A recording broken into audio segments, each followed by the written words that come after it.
ஓம் சரவணபவ. ஆன்மீக சொந்தங்களுக்கு இனிய காலை வணக்கம். நம்ம மகா மந்திரமான வேல்மாறலை பத்தி பார்த்துக்கிட்டு இருப்போம், அதனுடைய விளக்கத்தையும்.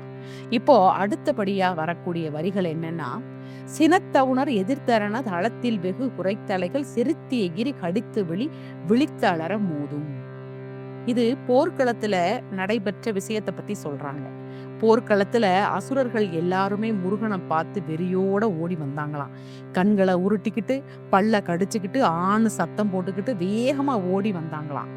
அப்ப முருகப்பெருமான் தன் கையில வேலோட நின்னு அவங்கள புன்னகையா ஒரு பார்வை பார்த்தாராம்.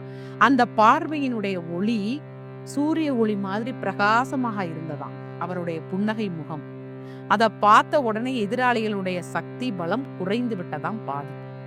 அதற்கப்புறமாக தன்னுடைய வேலால் அவர்களுடைய தலையை அறுத்து எரிந்திருக்கார் முருகப்பெருமான். அப்படி அறுத்து எரியப்பட்ட தலைகள் எல்லாம் அந்த தளத்துல பல்ல கடிச்சுக்கிட்டு சிரிச்ச முகத்தோட கண்களை உருட்டி பார்த்துக்கிட்டு இருந்ததாம் எல்லா தலைகளும். அதே மாதிரி முருகப்பெருமானினுடைய இந்த வேல்மாறலை நம்ம படிக்கும் பொழுது நமக்கு ஏற்படக்கூடிய துன்பங்கள் பிரச்சனைகள் எல்லாம் சக்தி இழந்து மாயமாக மறைந்து விடும் அப்படிங்கிறதுதான் இந்த வரியினுடைய அர்த்தம். நமக்கு வாழ்வில் ஏற்படக்கூடிய பிரச்சனைகளுடைய சக்தியை இழப்பதற்காக இந்த மகத்துவமான இந்த வரியை பாடி நாம் போற்றுவோம். அடுத்து, துதிக்கும் அடி எவர்க்கும் ஒருவர் கெடுக்க இடர் நினைக்கினவர் குலத்தை முதல் அறக்களையும் எனக்கோர் துணை ஆகும்.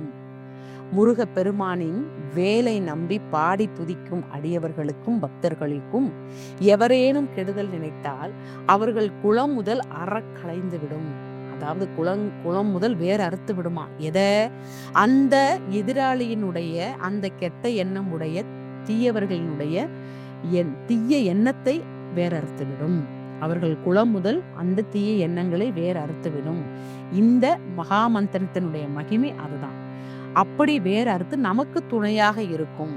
அப்போ நமக்கு யாராவது எதிராளிகள் இருந்தா இந்த வரியை நாம படிக்கலாம். நமக்கு எதிரிகள் இருக்க மாட்டாங்க, அவர்களுடைய தீய எண்ணங்கள் அழிந்து விடும் என்பதற்கான விளக்கம் இந்த குறள். துதிக்கும் அடியவர்க்கும் ஒருவர் கெடுக்க இடர் நினைக்கின் அவர் குலத்தை முதல் அறக்களையும் எனக்கோர் துணையாகும். அந்த தீய எண்ணத்திலிருந்து காத்து எனக்கு துணையாக நிற்கக்கூடியது இந்த மகாமந்திரமான வேல்மாறல். அடுத்தது, தளத்தில் உள்ள கணத்தொகுதி கழுப்பின் உணவளிப்பதென மலர்கமல கரத்தின் முனை விதிர்க்க வளைவு ஆகும். இது உலகத்தில் உள்ள மக்கள் மகிழ்ச்சியாக இருப்பதற்கும் வகுறார உணவு தேவை. மக்கள் மகிழ்ச்சியோட வாழ்றதுக்கு அவங்களுக்கு சாப்பாடு இருந்துட்டா போதும், அவங்க மகிழ்ச்சியாக இருப்பாங்க. இப்ப நம்மளே ஒரு இடத்துக்கு போயிருக்கோம், அந்த இடத்துல நமக்கு உணவு கிடைச்சிட்டா பரவாயில்ல, இன்னும் கொஞ்ச நேரம் நம்ம அங்க இருக்கலாம் அப்படிங்கிற எண்ணம் வரும் இல்லையா. அதே மாதிரி இந்த உலக மக்கள் எல்லாருக்கும் உணவு கொடுக்கறதுக்கு யாரால முடியும்? முருகப்பெருமானால மட்டும்தான் முடியும். அவர் கையில் உள்ள தாமரை மலர் போன்ற அவர் திருக்கரத்தில் உள்ள வேளால ஒரு அசைவு அசைச்சாலே உலக மக்கள் எல்லாருக்கும் உணவு கிடைக்குமா. அப்படி இருக்கும் பொழுது இந்த மகாமந்திரமான வேல்மாறலை நம்ம படிக்கும் பொழுது நமக்கு உணவு தட்டுப்பாடு ஏற்படாது. உணவு தட்டுப்பாடு ஏற்படாமல் இருப்பதற்கு இந்த வரியை நாம் படிக்கலாம்.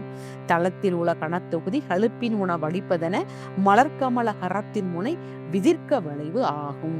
இந்த வரியாகப்பட்டது நமக்கு சாப்பாட்டுக்கு எந்த ஒரு பிரச்சனையும் இல்லாம வயிறு நிறைய சாப்பாடு கொடுக்கறதுக்கும், நம்ம குடும்பத்துல எப்பயுமே நம்ம எல்லாருக்கும் அந்த அன்ன பிரச்சனைகள் வராம இருப்பதற்காக இந்த வரியை நாம பாடி பயன்பெறலாம். வெற்றிவேல் முருகனுக்கு அரோகரா.